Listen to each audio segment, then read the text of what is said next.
Welcome to Sri Divya fashion corners. Four சைஸில் இருக்க ஒரு இமேஜை எப்படி ட்ரேசிங் பண்ணுறதுனும் ஹைலாம் எப்படி போடுறதுனும் இந்த வீடியோவில் பார்க்க போகிறோம். ட்ரேசிங் பண்ணுறதுக்கு கார்பன் ஷீட்டு அது மேலே கிளாத் மேலே வச்சுக்கோங்க. அது மேலே A4 சைஸில் பிரிண்ட் அவுட் எடுத்து இந்த மாதிரி மேலே வரைஞ்சி கொடுத்தீங்கன்னா ட்ரேசிங் ஆகிடும். கிளாத் இருக்கும்ல, அது மேலே கார்பன் ஷீட் இந்த மாதிரி எல்லோ கலர் வச்சுக்கோங்க. அது மேலே நம்ம பிரிண்ட் அவுட் எடுத்ததை எடுத்து வச்சு வரைஞ்சி கொடுத்தீங்கன்னா ஆகிடும். அவ்வளோதான் இந்த ட்ரேசிங் மெத்தட். நெக்ஸ்ட்டு ஐபாட்லாம் எப்படி ஃபில் பண்ணுறதுன்னு பார்ப்போம். இப்போது ஒரு ஸ்டூடெண்ட் ஒரு இமேஜில் ஐபாட்டை ஃபில் பண்ணிகிட்டு இருக்காங்க. சேம் நீங்கள் அதை கவனிச்சிங்கனாலே உங்களுக்கே புரிஞ்சிடும்.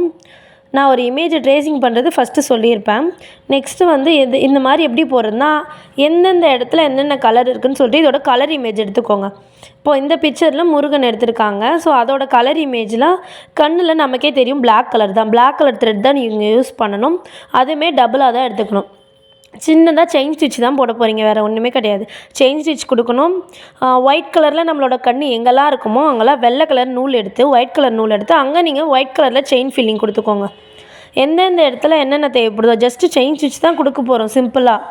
லிப்ஸுக்கும் அந்த மாதிரி தான். லிப்ஸுக்கு ரெட் இல்லை பிங்க்கு இல்லை அந்த மாதிரி ஷேடில் கலர்ஸ் எடுத்து நம்ம கொடுத்துப்போம். ஹைனா ஃபுல்லாகவே செயின் ஸ்டிச் தான். இப்போது நமக்கு முடியெலாம் இருக்கிறப்ப சின்ன சின்னதாக செயின் ஸ்டிச் இப்படி அந்த பக்கம் நம்ம ஆல்ரெடி வரைஞ்சி கொடுத்துருப்போம்.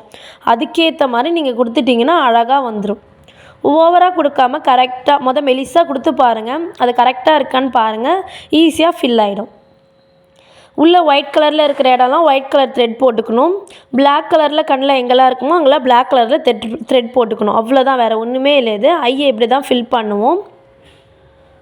நான் நெக்ஸ்ட்டுமே ஒரு வீடியோவில் ஃபுல்லாகவே ஃபில் பண்ணி காமிக்கிறேன். இப்போதைக்கு சில பேர் நீங்கள் ஐபாட் போடுறதுனால கேட்டிங்க. ஸோ அதனால் நான் இந்த வீடியோவை எடுத்திருக்கேன்.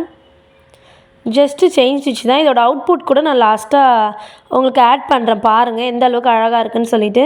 நீங்கள் ஃபஸ்ட்டு எடுத்தோடனே ஐபாட்டை தான் போடணும். அதுக்கப்புறம் தான் ஒரு இமேஜில் இருக்க மற்ற எல்லா பார்ட்டுமே போடணும். அப்படி போட்டிங்கன்னா ஃபினிஷிங் சூப்பராக வரும். அப்படி போடாமல் மற்ற எல்லா பார்ட்டும் போட்டு ஐபாட் அந்த ஃபேஸ் பார்ட்டுக்கு வந்தீங்கன்னா ஃபினிஷிங் நல்லா வராது. எப்பயுமே எடுத்தோடனே ஐப்ரோ, லிப்ஸு, ஐஸு, நோஸு இது எல்லாமே ஃபினிஷ் பண்ணிவிட்டு தான் நீங்கள் மற்ற எல்லா பார்ட்டுமே போடணும். அப்போ நமக்கு அழகாக கொடுக்கும் அந்த இமேஜ். நீங்களும் இதே மாதிரி ஒரு இமேஜ் போடுவீங்க. ஸோ அதனால தான் இப்போ நான் ஷார்ட்டாக உங்களுக்கு சொல்லி முடிச்சிட்டேன். இதில் என்ன டவுட்டாக இருந்தாலும் கேளுங்க. ஜஸ்ட்டு நீங்கள் எப்பயுமே பண்ணுற மாதிரி தான். நான் ஃபஸ்ட்டு இதெல்லாம் முடிச்சுட்டு மிச்சம் இமேஜ்லாம் நீங்கள் வேறு எல்லா டிசைனுமே யூஸ் பண்ணிக்கலாம். நான் இப்போது ஸ்டிச்சஸ் நிறைய சொல்லி கொடுத்துருப்பேன்ல, உங்களுக்கு எங்கெங்கே என்னென்ன ஸ்டிச்சஸ் போடணுமோ போட்டுக்கலாம். உங்கள் இஷ்டம்தான். இதெல்லாம் ரொம்ப சிம்பிளாக தான் இருக்கும். ஆனால் கொஞ்சம் பொறுமையாக ஒர்க் பண்ணுற மாதிரி இருக்கும்.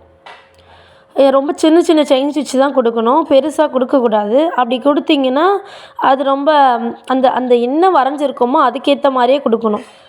அதில் எப்படி பண்ணுறாங்களோ அதே மாதிரி நீங்களும் போட்டு பாருங்கள். ஐபாட் ஈஸியாக தான் இருக்கும். உங்களுக்கு டவுட்டாக இருந்தாலுமே ஒரு வீடியோவில் நான் ஃபுல்லாகவே இமேஜ் போட்டு காமிக்கிறேன்.